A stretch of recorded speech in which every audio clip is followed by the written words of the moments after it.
Ayan, ang features nito, issuer, Philippines, ruling authority, insular government, 1901 to 1935.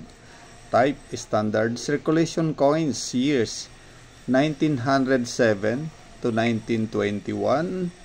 Ayan, ang value, 50 centavos. Ayan, currency, piso, 1857 to 1967. Composition nito, 750% silver, 250% copper. Ayan, ang weight nito, 10 grams. Ang diameter, 27.5 millimeter. Ang shape nito, ayan, round. Ayan, ang ginamit na technique, milled, orientation, coin alignment. Ayan, demonetize, yes.